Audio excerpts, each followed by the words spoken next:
St Mirren go top of the Cinch Premiership after 4 games, but they left it very, very late as they needed a 96th minute equaliser at the Tony Macaroni to put them top of the standings. Welcome back, guys, to Fog Football here for your Livingston versus St Mirren match review today in West Lothian. Now, we could talk about the first half, but what a waste of time that would be. Nothing happened in the first half. The only thing of real note that went down in the first half, unfortunately, was Andrew Shinnie. He took a really bad bump, a WWE style bump where he did like a 180 over the top of the St Mirren player and came crashing down hard on the back of his head, back of his neck, back of his shoulder area. It just was not a good landing for Andrew Shinnie, and at least he's okay now. But yeah, at the time, it looked really bad, but I think he was just a little bit knocked up over it. I mean, well, not knocked up, he wasn't pregnant, but he was shaken up over it. You get my point, guys. He was shaken up, and it took him out the game, but he should be back, I would imagine. Probably a bit of a sore one, but, you know, a couple of hours, he'll shake that off, and it won't really affect them. But if you had to sit and watch this first half, unfortunately, it's going to take more than a few hours to shake this one out of the memory banks because it wasn't very good. But the good news, I guess, for David Martindale is, or maybe in his opinion it's bad news, he still has Big Joe Newbley up front. He desperately tried to get rid of Newbley this summer. He did his best to sell Newbley. I don't know why.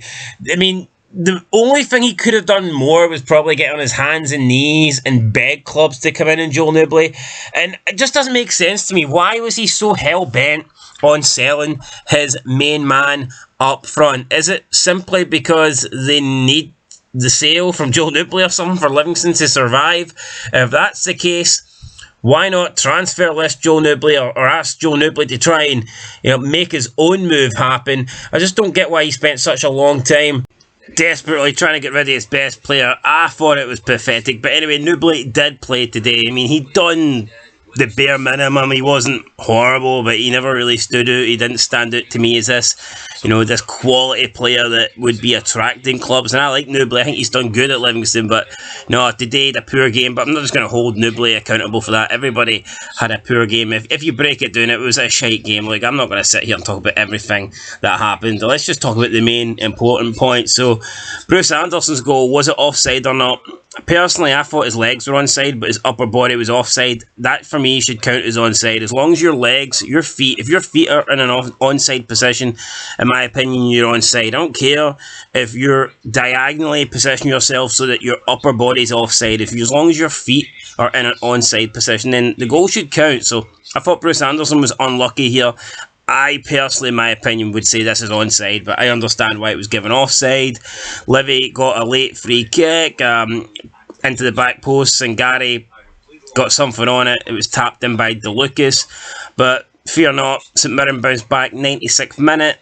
A cross came in, Gogic headed it back in towards the goal, and then we had a glancing header from Namani. He headed it home, and that was it, guys. Livingston threw away 2 points here in the end. Probably should have held on for the win. Look, it was a poor game. No team was great today, let's be honest. Maybe LIVI edged it on performance, but it was a poor game for St Mirren. They do go top, but in reality, I think a lot of people expected them to come to LIVI today and win this game. I definitely expect that better performance, let's put it that way. So, yeah, they go top, but for how long? 24 hours. No matter what happens tomorrow, St Mirren will not be top. They will be overtaken, whether it be Celtic, Motherwell or Rangers.